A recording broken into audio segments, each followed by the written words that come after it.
Continuamos en presencia del Señor y le pedimos su santa palabra. Voy a leerles de la carta a los Romanos, en el capítulo 1, desde el versículo 8, y dice: acción de gracias. Ante todo doy gracias a mi Dios por medio de Jesucristo, por todos vosotros, ya que vuestra fe es alabada en todo el mundo. Pues Dios, a quien sirvo con todo mi espíritu en la predicación del Evangelio de su Hijo, es mi testigo de cómo me acuerdo de vosotros sin cesar, pidiendo siempre en mis oraciones que, si es voluntad de Dios, algún día tenga ocasión favorable de ir donde vosotros, porque deseo veros con el fin de comunicaros alguna gracia espiritual para que seáis fortalecidos, es decir, para que yo sea consolado con vosotros por la fe que nos es común a vosotros y a mí. Pues no quiero que ignoréis, hermanos, que muchas veces me propuse ir donde vosotros, aunque hasta ahora no me ha sido posible, para recoger también entre vosotros, como entre los demás gentiles, algún fruto. Soy deudor de griegos y de bárbaros, de sabios y de ignorantes, de forma que, por lo que a mí respecta, estoy dispuesto a predicaros el Evangelio también a los que estáis en Roma. No me avergüenzo del Evangelio, porque es una fuerza de Dios para la salvación de todo el que cree, del judío en primer lugar y también del griego, pues en él se revela la justicia de Dios de la fe hacia la fe, como está escrito: el justo vivirá de la fe. Palabra de Dios. Pues le damos gracias a Dios por este día de reflexión. Yo quiero hacer una consagración especial de todo este día de vigilia, de 24 horas de vigilia, primer viernes, para ofrecérsela en honor del Santísimo Sacramento, en reparación y desagravio por todas las irreverencias, ofensas, abandono, ingratitudes, etcétera, que ante Él cometemos. Sabemos que nosotros vivimos una iglesia católica muy desnutrida hoy, y así como hay católicos muy comprometidos, como pueden ser ustedes, católicos muy conscientes del Santísimo Sacramento y de realmente la responsabilidad que tenemos como católicos de vivir esa experiencia de Dios con un corazón completamente sumergido en el misterio de Dios presente en la Eucaristía y los milagros que Dios hace a través de la fidelidad nuestra por intermedio de su Eucaristía. Y todo esto la Iglesia lo ha perdido a través del tiempo, especialmente por este materialismo. El hombre ha entrado en unos estados de soberbia dentro de la Iglesia que se ha perdido totalmente la reverencia, y por eso tenemos que nosotros, cada vez que estemos ante el Santísimo como estamos ahora, tenemos que ofrecer todo este tiempo que estamos aquí en reparación, porque al mismo tiempo que estamos acá nosotros adorando a Dios en la Eucaristía y siendo reverentes a Él y trayéndole todo lo que podemos de nuestro amor y nuestra entrega, que a pesar de no entender este misterio, sin embargo creemos en Él, ofrecerlo por eso, por todos aquellos que no son reverentes, empezando por el clero, ¿no? Los sacerdotes que ya perdieron el amor a la Eucaristía, o muchos no lo han tenido porque desde el seminario se lo robaron, ¿no? Hay mucha masonería en los seminarios donde les quitaron la verdadera presencia viva de Jesús en la Eucaristía, el respeto a los sacramentos. Hay muchas cosas malas, ¿no? Y por eso tenemos tantos escándalos en la iglesia hoy, porque hay muchas cosas malas dentro de la iglesia que nosotros tenemos que orar por ellas para reparar, porque nos corresponde a nosotros. No nos corresponde señalar al pecador ni perseguir al pecador. En ese caso sería todo el clero que ha caído en tanto pecado y que le ha traído tanto escándalo a la iglesia. No podemos perseguirlos ni señalarlos, pero sí podemos denunciar el pecado, que es el diablo, denunciar el mal, y con eso protegemos al pecador, que se puede arrepentir y cambiar y convertirse en cualquier momento, pero no dejamos de denunciar el pecado, que es lo que tenemos que denunciar todo el tiempo. al pecador lo tenemos que manejar siempre con amor y caridad, porque todos somos pecadores. Y tenemos que entender que el sacerdote, el religioso, que están consagrados a Dios o que están en proceso para consagrarse, son los más atacados por el mal. Entonces, ahí es donde tiene que venir nuestra misericordia y nuestro amor como iglesia, de unirnos en presencia del Santísimo Sacramento para que nuestra presencia sea un acto, un holocausto de amor a Dios en reparación por todos estos desagravios y por la desnutrición de la iglesia en relación con la mística y los misterios de la encarnación de Jesús, que queda vivo entre nosotros en los sacramentos, y que el Espíritu Santo, que se manifiesta constantemente en la iglesia, en los corazones de cada uno de nosotros, nos lleva como una unidad santificadora, purificadora, en este peregrinar por la tierra, en este exilio. Y cada uno de nosotros, entre más nos compenetramos con esa mística de la presencia de Dios en tantas formas dentro de la iglesia, especialmente en la Eucaristía, pues nos vamos compenetrando en un solo cuerpo, fortaleciendo la iglesia a pesar de todas las batallas y a pesar de los tiempos, a pesar de que en este momento vivimos ese espíritu de indiferencia, de sequedad, de superficialidad, de rebeldía, de materialismo, un espíritu que se ha robado gran parte de la unción, pero es parte de la batalla espiritual. Es como decir, cuando los soldados se van a la guerra, en un momento dado están entusiasmados a batallar con mucha valentía, sin miedo y sin pereza. Y hay momentos en que, si la batalla es muy larga, el ejército comienza en algunos lados a cansarse, a perder el entusiasmo, a perder la fe, la esperanza, y pierden la valentía. Y eso es parte de una batalla inevitable. Tenemos que mantenernos firmes, alimentándonos bien, para que el cansancio no nos tome por sorpresa y de repente dejemos las armas y nos puede sorprender el enemigo, porque la batalla es permanente. Nosotros tenemos que entender de que como cristianos, ungidos por el Espíritu Santo como estamos nosotros y llamados a vivir una milicia como la que estamos llamados a vivir, es el encuentro con un enemigo cara a cara que no descansa, y que nosotros en ningún momento podemos descansar en medio de esta batalla. No hay forma de nosotros dejar de estar alertas. El mensaje de Getsemaní con los apóstoles, y Jesús, que viene 3 veces a pedirles a ellos, especialmente las primeras 2 veces pidiéndoles que no se duerman, entendemos de que Jesús, durante toda su pedagogía con los apóstoles, en esos 3 años de vida pública, hay algo muy firme y muy perseverante, y es que Él siempre los mantuvo en alerta, en guardia, los puso a caminar en la punta de los dedos de los pies. Nunca les dio una oportunidad de que se sentaran en sus laureles y sintieran de que porque estaban con el Santísimo ahí, con el Señor, podían descuidarse y podían no estar de guardia. Es cuando más los puso de guardia y cuando más les pidió que no podían dejar de estar vigilantes en todo momento.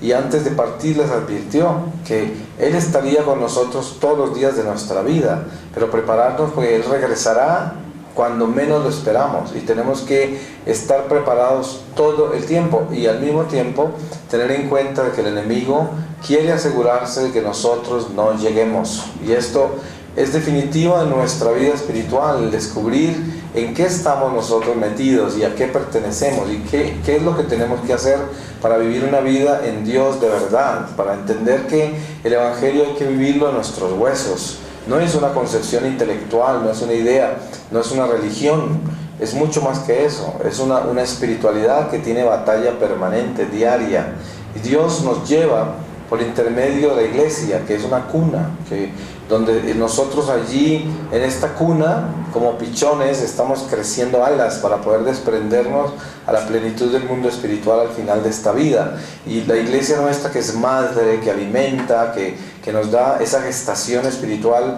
para que el alma se fortalezca y sea sana y pueda tener la fuerza de elevarse a Dios después de desprenderse de la carne, es parte del misterio de Dios entre nosotros, que viene y se adentra en el vientre de nuestra naturaleza humana y desde del vientre mismo nos alimenta este feto espiritual que somos nosotros ahora, que estamos en gestación, y se mete dentro del vientre de la naturaleza, y ahí adentro nos muestra cómo fortalecernos y antes de salir de acá, y nos muestra lo importante que es prepararnos para ese nacimiento, la plenitud del Espíritu. Y es una maravilla, porque si nosotros podemos localizarnos por un momento desde el Espíritu y miramos el vientre en que estamos, nos damos cuenta que somos prácticamente, espiritualmente visto, como un feto espiritual que está en formación, está en gestación, y tenemos que alimentarlo. Y Jesús nos ha dado el alimento perfecto, que es la Eucaristía. Y para llegar a poder succionar ese alimento santo, esa leche de Dios, ese pan de vida, tenemos que preparar ese feto para que esté lo suficientemente conectado a ese alimento. Y la preparación de eso son los sacramentos. Nosotros tenemos que reconciliarnos con Dios permanentemente para tener esas vías de alimentación despejadas, que no haya ningún obstáculo, que nada interfiera en la alimentación de esa succión a la leche de Dios, a esa agua viva. Y para eso hay que limpiar los conductos constantemente, y ese limpiar los conductos es un estado de batalla espiritual, donde el hombre tiene que asegurarse que el pecado, que es como las toxinas que tapan las arterias del corazón, es como el colesterol, el pecado, que no vaya a formar una placa en las arterias y vaya a cerrar esas arterias y no pase esa agua viva, esa leche de Dios hacia el corazón. Porque ese corazón del alma tiene que estar sano y tiene que estar fuerte para poder bombear esa sangre viva de Dios a todo el alma, al alma entera. Cuando nosotros vemos el cuerpo humano, que está formado orgánicamente, celularmente, nos damos cuenta que ese es un reflejo de la formación del alma. Y a pesar de que lo estamos viendo en una forma tangible, orgánica, celular, también el alma, siendo cuerpo espiritual, está formada de corazón, tiene circulación de la sangre de Dios, que es el Espíritu de Dios que navega por dentro de nosotros y que fortalece cada una de las células del alma, que están formadas de amor. El alma está formada por el amor de Dios, son células de amor, y célula por célula se va construyendo, edificando, fortaleciendo, a través de nuestra fidelidad, a través de nuestra concientización, a través de estar pendientes de vivir permanentemente en vigilia, en alerta, para darnos cuenta qué es lo que en nosotros tiene que fortalecerse, qué es lo que tiende a debilitarse constantemente, dónde está el abismo y dónde está nuestro puerto seguro, dónde podemos encontrar esa ancla santa que es Jesucristo en nuestro corazón, y si realmente estamos con un Cristo vivo. Miren ustedes que hoy encontramos dentro de la iglesia cantidades de tradiciones de muchos años, en comunidades religiosas, en la misma vida diocesana, en la misma vida laical, masas de gente que vive una religión sin Cristo, que viven unas tradiciones sin Cristo, que viven inclusive una liturgia sin Cristo, lo cual es como una contradicción, pero es verdad. El hecho de que yo me vista religiosamente, el hecho de que yo viva las tradiciones de la iglesia, el hecho de que yo entre dentro de los pasos de la liturgia, eso no quiere decir que yo estoy en el cuerpo místico, que yo estoy celularmente comprometido, integrado al organismo de Dios. Porque precisamente la superficialidad de este mundo en que vivimos hoy nos lleva a vivir prácticamente en un idealismo, en un ilusionismo, donde nosotros nos engañamos a sí mismos, nos vestimos religiosamente y creemos que estamos integrados a Dios. Y hoy encontramos seminarios enteros, comunidades religiosas enteras, herejes, viviendo cosas absurdas, no creen en el pecado, no aceptan a Satanás, no aceptan de que Dios haya creado el infierno, no aceptan absolutamente nada de lo que tiene que ver la misma prédica del mismo evangelio. Y esto lo enseñan en los seminarios y lo viven comunidades religiosas. ¿Y esto qué sucede? Es una desnutrición donde el hombre se llena de colesterol espiritual. Y esa arteria, lo único que encontramos son infarto tras infarto tras infarto. Una cantidad de sacerdotes muertos en vida, monjes muertos en vida, monjas muertas en vida, laicos recibiendo veneno de esos maestros que están pervertidos, y esto hay tanto que la tristeza es increíble verla. Y obviamente esto no quiere decir que está perdido todo, al contrario, es una muestra de lo seria que es la batalla en que estamos, y que nos demos cuenta que no es un secreto para nosotros. Yo les cuento una experiencia misionera. Yo viajo por el mundo entero, sin exagerar, ¿no? Por el mundo entero. Y mucha gente se engaña con Latinoamérica y con Filipinas, con Corea, con algunas partes del África, por la religiosidad. Si usted viene a Latinoamérica, yo me recorro toda Latinoamérica, especialmente en Cuaresma, y las iglesias son llenas, y hay gente de rodillas en toda clase de lugares, montañas, ríos, cuevas, hay toda clase de cosas. Entonces cualquiera que venga dice, qué santidad, qué devoción, qué espiritualidad.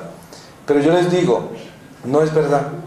Y yo sé que esto a la gente no le gusta que yo lo diga, pero yo lo he visto con mis propios ojos. No es verdad. Mire, toda esta religiosidad en su gran mayoría es falsa. La gente no tiene el corazón ahí. Salen de ahí a hacer maldades igualito, no cambian. Pasan de rodillas por una montaña casi que sangrando y salen a mentir, a robar, a fornicar, a calumniar a los demás igualitos. Cuando yo era niño, mi pueblo en Anserma Caldas es un pueblo en las montañas, y las Semanas Santas eran muy dramáticas. Yo era el trompeta mayor del colegio, entonces iba en la marcha del Jueves Santo y Viernes Santo, y todo era muy dramático, y las prostitutas cerraban los prostíbulos, y durante esa semana no prostituían, y pasaban de rodillas sangrando y llorando en todas las procesiones, y se confesaban. Y también los maridos borrachines, infieles, en esa semana hacíanlo, pues como estaban cerrados los prostíbulos, tampoco podían ir, y aparentemente se sacrificaban. El lunes de Pascua inmediatamente se abrían los prostíbulos, seguían los maridos a emborracharse, y todo el mundo seguía en lo mismo, igual. Y así crecí yo viendo eso. Cuando yo tenía 14 años yo me fui de la iglesia, porque yo nunca tuve una doctrina y una estructura que me hubiera inspirado a conocer una iglesia viva, con un Cristo vivo en el corazón de la gente. Y esto no es una disculpa, que yo no estoy diciendo que ellos son los culpables de que yo me fui de la iglesia. Yo me fui porque yo mismo decidí y me perdí.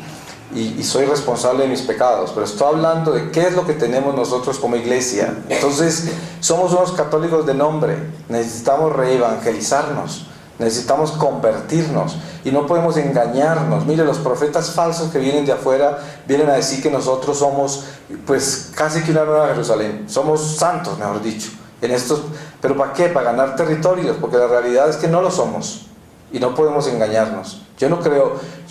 A la gente no le va a gustar que yo hable así, pero es que es la verdad, yo la veo con mis propios ojos. No es verdad que somos unos santos, no es verdad que este es un país ungido, escogido por el Espíritu Santo para salvar la humanidad. Yo no creo.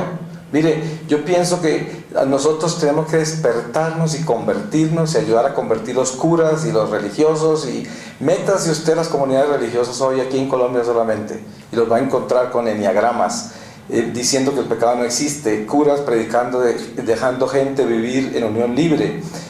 Mejor dicho, yo le cuento, la lista que hay es interminable, pero eso no quiere decir que somos malos, y eso no quiere decir que es una iglesia perversa, eso no quiere decir que nosotros no tenemos santos acá.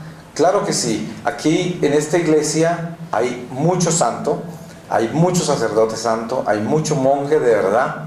Hay muchos seminaristas que, a pesar de todos los errores que les enseñan, saben que son errores y no se los compran, y siguen con la verdad. Y yo conozco muchos, yo aquí hablo con muchos cuando vengo en otros países, con seminaristas que llevan el dolor en el corazón de que les están enseñando herejías. Sin embargo, ellos, por alguna razón, deben permanecer ahí, y ellos siguen con la verdad, y aceptan la verdad como es, no como se la están enseñando.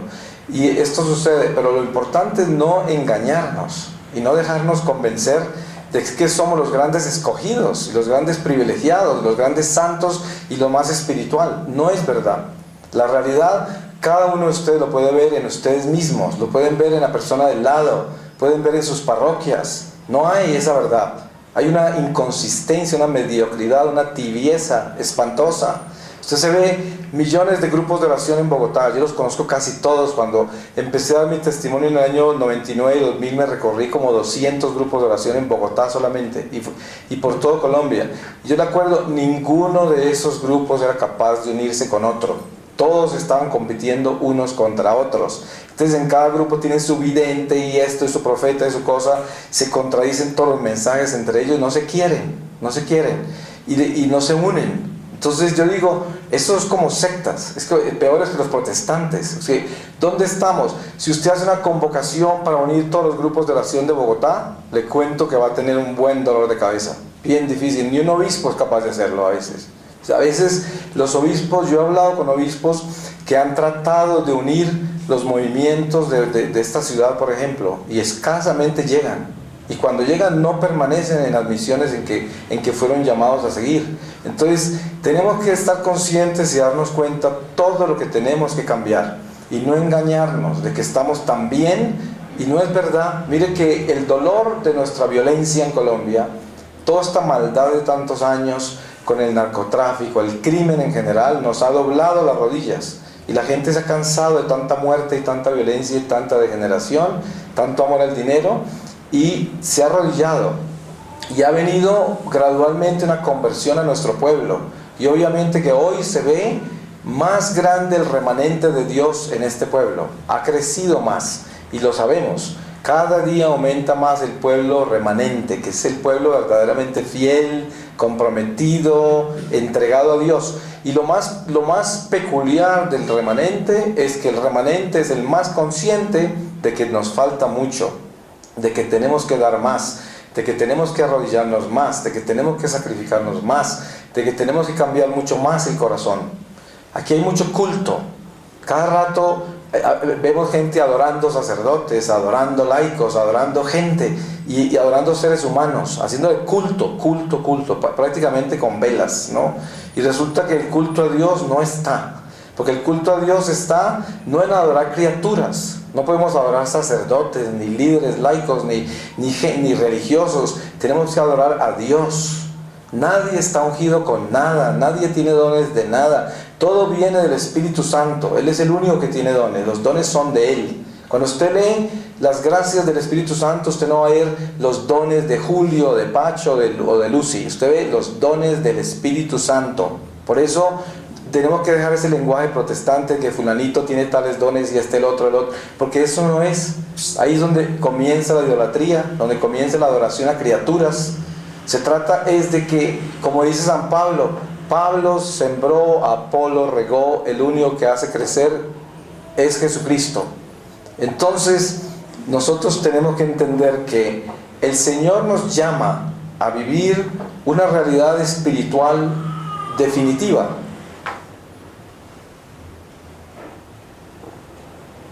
En la cual debemos ser sinceros, porque ustedes saben que cuando uno piensa que está muy bien y que está haciendo las cosas muy bien, es precisamente cuando las está haciendo peor, porque ya le entró el orgullo y la soberbia espiritual. Es verdad que uno no debe ser un ser lleno de culpas, lleno de escrúpulos, en el que ve pecado en todo, porque eso también es una caída en el fanaticismo, en el fundamentalismo, en lo que no debemos caer, que es lo que es el evangélico, el pentecostal, el adventista. Son fanáticos y escrupulosos, que son parte de las sectas de la reforma cristiana, especialmente nacidas en Inglaterra, que es lo que tenemos acá y pulula tanto. En todo está el diablo, todo el mundo está contaminado. Y por eso hay muchos carismas en la Iglesia Católica hoy que están llenos de escrúpulos y contaminados con los protestantes. Y usted va donde ellos y todo es contaminación, todo es escrúpulo, todo se fanatizaron completamente. Y ahí es donde uno tiene que tener un cuidado increíble de mantener una línea absolutamente coherente, sobria, obediente, meticulosa en la verdad, sin cruzar al escrúpulo, sin cruzar al fanaticismo, sin cruzar a señalar, poner el dedo en el pecador, sin tener acepción de personas, sin escoger seres humanos, sin seleccionar criaturas. Porque en el momento en que yo estoy prefiriendo, hay gente que es capaz de tomar un carro o un avión a otra ciudad a 50,000 millas a confesarse con un sacerdote porque es muy santo. Hay gente que hace eso. Usted se imagina el nivel de escrúpulos que hay, y la gente ni se da cuenta que eso es escrúpulo. ¿Por qué razón es escrúpulo eso? por esto. Jesús envió a los apóstoles la primera vez, entre ellos iba Judas Iscariote. Y Judas sanó enfermos y liberó posesos. Y cuando regresó, tanto Judas Iscariote como los otros estaban asombrados de las maravillas que habían hecho en el nombre de Jesús. Judas era un traidor y había hecho lo mismo que los fieles, que los apóstoles fieles. Y la enseñanza de Jesús, ¿cuál es? El sacerdote está ungido de por vida, eternamente como sacerdote, así sea un Judas Iscariote. Entonces, si yo realmente tengo el conocimiento verdadero sacramental, si verdaderamente yo sé quién soy yo como iglesia y quién es Jesucristo, entonces yo sé que los sacramentos son un instrumento, una arma espiritual contra el diablo para mi santificación y mi purificación y mi unión con Dios. Y por lo tanto, el sacerdote que está ungido sacramentalmente para perdonarme a mí, no tiene como condición ser santo. No la tiene. La libertad que Dios le da a cada criatura incluye al ungido como sacerdote. Lo incluye. Entonces, la imperfección y miseria del sacerdote nunca debe ser un obstáculo para mi confesión, porque yo no voy donde el sacerdote a confesarme para recibir dirección espiritual. Yo no voy para recibir consejos. Que esto es lo más común y el error más grande cometido por los fieles en la confesión. La confesión no es una dirección espiritual. La confesión es un acto sacramental, donde yo voy y yo sé lo que estoy haciendo. Yo voy porque yo sé de qué pecado cometí. Entonces yo voy a decirle al Señor a través de ese sacerdote de que yo pequé y de que yo me arrepiento de haber matado, de haber robado, de haber mentido, de haber fornicado, de haber deseado las cosas de los demás, de haber calumniado, todos estos pecados, y llevarlos donde el sacerdote para que Dios me perdone. Y ya, si yo necesito dirección espiritual, busco otra persona. Ahí sí se justifica de que yo viaje a otra ciudad a buscar mi director espiritual, porque ese es con el que me entiendo, ese es el que Dios me dio, con ese me puedo demorar 2 horas hablando de Dios y dirigiendo mi vida. Eso tiene sentido. Pero ir a confesarme, entonces hay que entender estas cosas, porque aquí es donde viene la religiosidad popular mal enfocada, fanática y escrupulosa.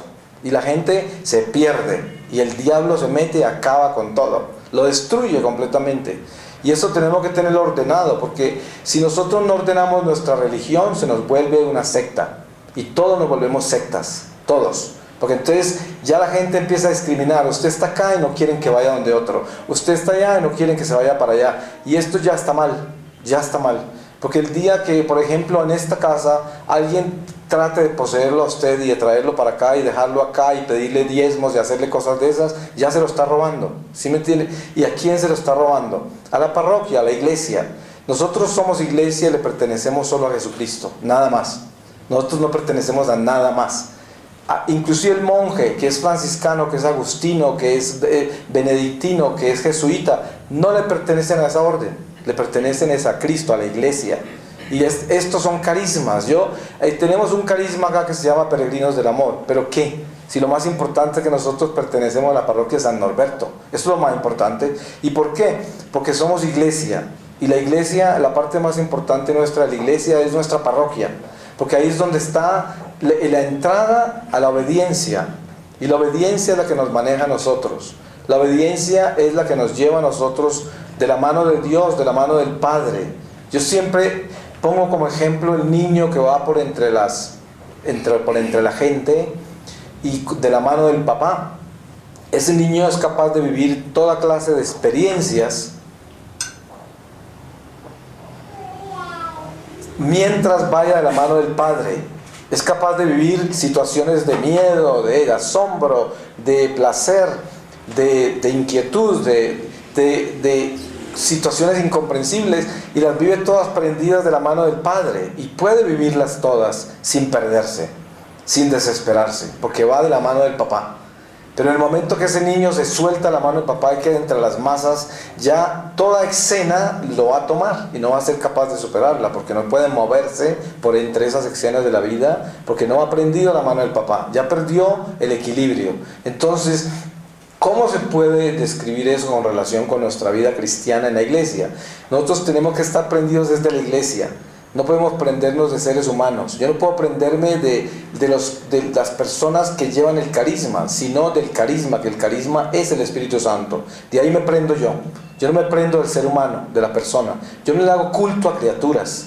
Yo no elevo seres humanos a pedestales y los pongo allá como los superdotados, los grandes ungidos. Eso no es, Dios no quiere eso. Dios quiere que nosotros elevemos a Cristo, nosotros elevemos a Dios, adoremos a Dios en todo momento. Yo le digo a la gente, mire, cuando usted tenga crisis en su vida, con su marido, con su esposa, con sus hijos, con su vecino, compañero de trabajo, en la iglesia, compañeros de iglesia, en los monasterios, entre los monjes, en las diócesis, entre los sacerdotes, cualquier crisis que no tenga humana, uno lo que tiene que hacer es adorar a Dios y decirle: Señor, te adoro, te bendigo, te glorifico, te doy gracias, porque aquí estoy yo adorando criaturas. Yo no puedo dejar que esas criaturas me quiten mi paz, que esas criaturas se lleven tu reino. Tú en mi corazón eres mi rey, no puedes ser ninguna criatura, no puedo dejarme quitar la paz de nadie, porque tú eres mi Señor y tú eres mi paz, mi príncipe de paz, mi roca, mi seguridad, mi amparo, mi esperanza, mi salvación, mi fe, mis ojos, mi vida. Todo esto tenemos que entenderlo bien para que nos compenetremos en Dios y dejemos la idolatría. La idolatría nos mata, y en el mundo en que estamos hoy es un mundo construido en idolatría. Dense en cuenta cuáles son los héroes de hoy. Los héroes de hoy son artistas, los músicos, los famosos, los ricos, los políticos, el que se distingue por el dinero. Todas estas cosas son lo que manda el mundo hoy. Todo el mundo no quiere saber dónde están, qué están comiendo, cómo están durmiendo, cómo se levantan, qué se ponen, qué hacen. Todo el mundo quiere saber de eso, que esos son los héroes de hoy. Todos pasan para el cementerio, todos enteritos, y ninguno sale de la tumba, ¿sí? El único héroe que tenemos nosotros es Jesucristo. Fue el único que pasó para la tumba y se salió de ella. Es el único que ha salido. Nadie más ha sido capaz de hacer eso. Para mí, si yo voy a pensar en un héroe, el héroe mío tiene que ser inmortal. No puede ser un mortal. No puede ser una criatura que le entierran y se quedó ahí en el hueco, que no volvió a salir, ¿cierto? Yo necesito un héroe que se salió de la tumba.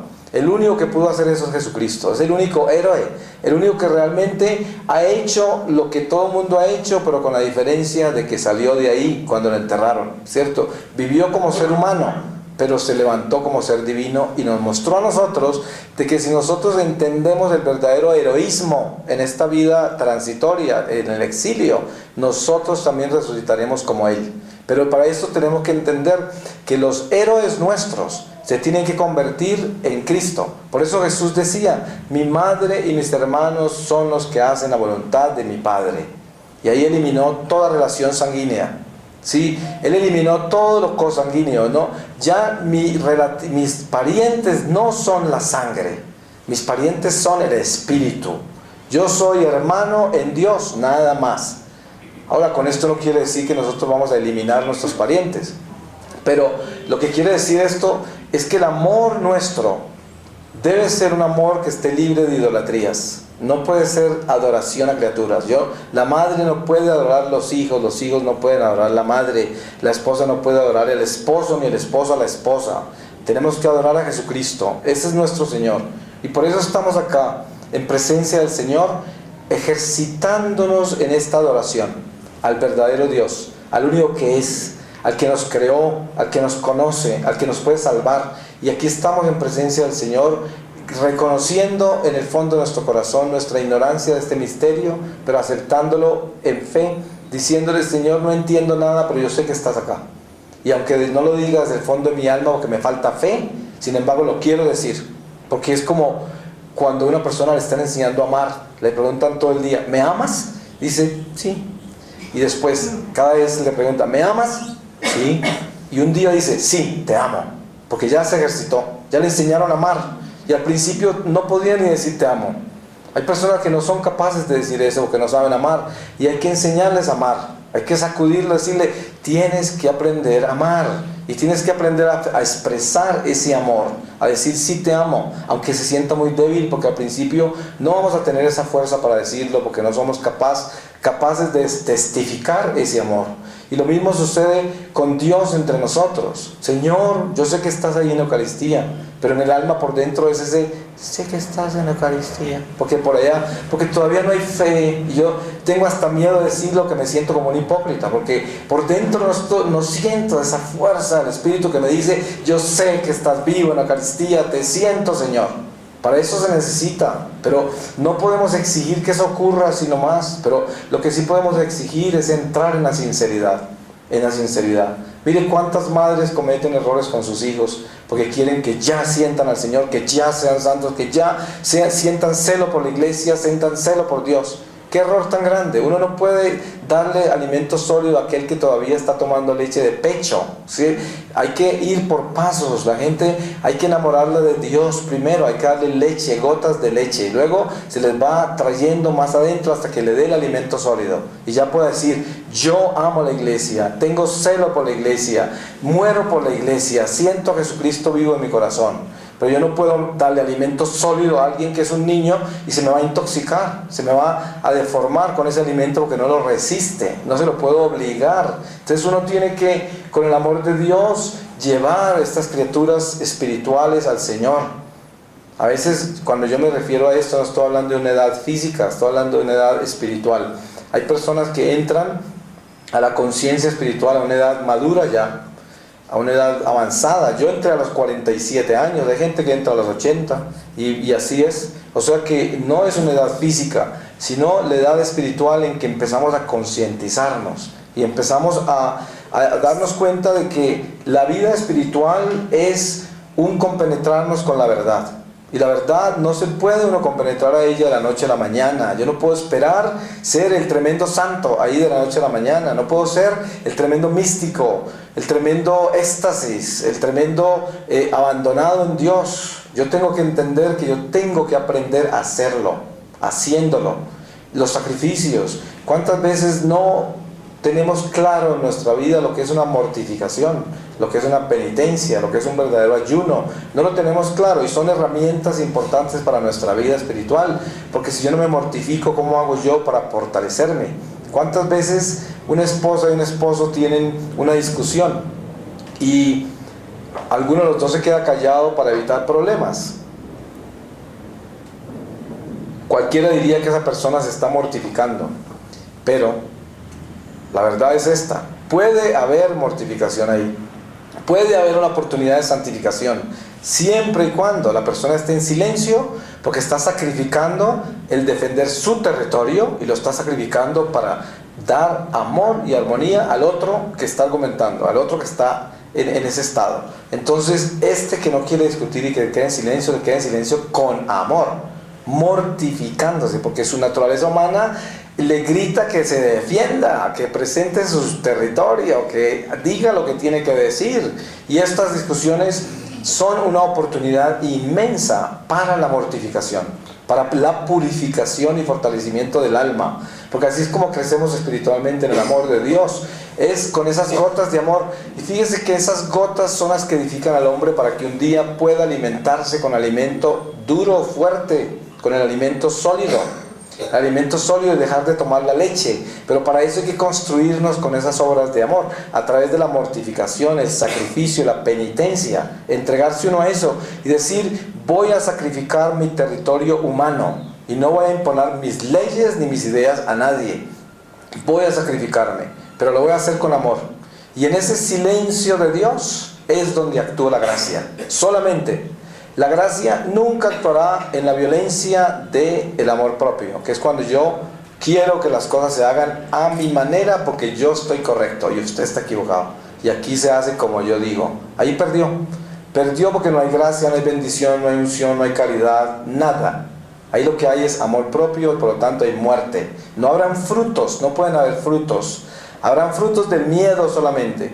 Y la gente actuará con miedo y me hará ver lo que ellos creen que quieren que esa persona vea. Nada más. Pero por dentro y en su vida personal son otra cosa. Y la están escondiendo. Doble vida. ¿Por qué? He forzado a una persona que está para tomar leche, le he dado alimento sólido. Y lo he indigestado. Y esto sucede. El crecimiento espiritual nuestro tiene que estar centrado en el proceso de un crecimiento con amor, con paciencia, con perseverancia, con templanza, y viviendo en este sacrificio, mortificación y penitencia, gota a gota, paso a paso, dándonos cuenta que esto es construyendo un edificio, ladrillo por ladrillo. Esto no se hace de la noche a la mañana, pero la diferencia es que cuando uno realmente entra en la espiritualidad de construir el edificio de Dios en el corazón, sabe que está construyendo sobre la roca segura, la roca verdadera, donde nada podrá tumbar lo que estamos edificando, nada. Mire, yo llevo 11 años de misionero. Vengo del mundo, de vivir una vida decadente, perversa, contra Dios, todas las cosas más horribles. En estos 11 años, mis enemigos, gente que quiere tomar mi pasado y acusarme en el presente, por mucho que han tratado de tumbarme de la roca, no han podido. ¿Y por qué no pueden? Porque no soy yo. Yo no estoy edificándome a mí mismo. Mi pasado es un pasado muy malo, pero nadie puede acusarme a mí de lo que yo he vivido durante mis años de misionero, porque yo he vivido con el Señor. No soy un santo, pero yo no soy la persona que era. Como dice San Pablo, antes fornicábamos, antes mentíamos, antes hacíamos muchas cosas malas, pero hoy somos de Cristo y somos personas nuevas. Que me acusen del pasado, pero que nadie puede venir a acusarme del presente. Nadie puede venir a acusarme de eso. Entonces, ¿qué pasa? Se construye la obra sobre la roca fija. Y pueden venir las tempestades más horribles, los huracanes más horribles, los enemigos a presentar credenciales de todo lo que yo pueda haber hecho. No pueden tumbarme, no pueden, jamás podrán, porque está sembrado sobre la roca de Jesucristo. Y Jesucristo nos hace nuevos, nos transforma. Y Él perdona y olvida, y es el que nos da a nosotros la fortaleza y la posibilidad de seguir sembrados en su jardín y estar ahí donde ninguna plaga puede entrar, donde nadie puede corroer mis hojas, nadie puede dañar los frutos que da el espíritu valiente de una persona que se entrega a Dios y decide dejar el pecado, ¿cierto? Que eso solo lo da Jesucristo, nada más en nosotros, y jamás podremos enorgullecernos nosotros de haber hecho nada, porque todo es gracia. Yo no puedo decir nunca que yo he hecho nada ni me convertí. Eso es inclusive un lenguaje que se debe corregir. Yo no puedo decir yo me convertí, jamás. Yo puedo decir el Señor me convirtió. Y eso es todo lo que yo estoy hablando acá en esta reflexión en presencia de Jesús sacramentado. Lo estoy hablando únicamente para glorificarlo a Él, nada más. Porque de mí yo no puedo hablar sino miseria, pecado, las imperfecciones que hay en mí, las tendencias que tengo a traicionar al Señor, las tendencias que tengo a faltarle la caridad del amor a mi prójimo. Todo eso es lo que podría hablar de mí. Entonces de mí no puedo hablar sino miseria, pero sí puedo hablar de las maravillas que Dios hace en mí. Sí puedo hablar de las maravillas que Dios hace en cada uno de ustedes. Y puedo hablar de las maravillas que Dios está haciendo en este mismo momento en nuestros corazones. Porque el Señor nos usa, Él nos usa como instrumentos y habla a través de nosotros. Y habla hasta a través del malo. Habló a través de una mula, ¿cierto? Ha hablado. Y como dice Él, si hacen callar a estos, hablarán las piedras. Y así es, ese es Dios. Entonces, hoy nosotros le damos gracias al Señor por estas reflexiones de primer viernes. Y sabemos que la Iglesia, por tradición sagrada, le ha dado al primer viernes, un lugar especial dentro de la batalla espiritual de nuestra religión católica. Y por muchas razones, porque nosotros nos centramos en un Cristo que muere en un viernes, pero que es un Cristo que ya sabemos que ha resucitado. Nos centramos en la pasión de Cristo, que es una pasión que se vive permanentemente hasta que regrese, por la economía de la salvación, que incluye la salvación de todas las almas que han pasado por acá y las que faltan por llegar, hasta que se complete el número de almas que entrarán al reino de Dios antes de que Jesucristo regrese. Entonces, viernes de pasión del Señor está vivo en el eterno presente de Dios. Estamos viviendo en este momento la pasión de Jesucristo, tal y como Jesús la vive, porque es un eterno presente de Dios, y estaremos viviendo esa pasión hasta que Jesús regrese y se termine este ciclo de la economía de la salvación. Y cuando se complete todo esto, que vienen los nuevos cielos y la nueva tierra, la santa Jerusalén del cielo, y todo esto pasará, entonces ahí terminará este ejercicio que hacemos nosotros, las almas encarnadas que estamos buscando la salvación eterna al final de esta vida. Se terminará este ejercicio espiritual de la iglesia militante, porque se convertirá todo en una iglesia triunfante.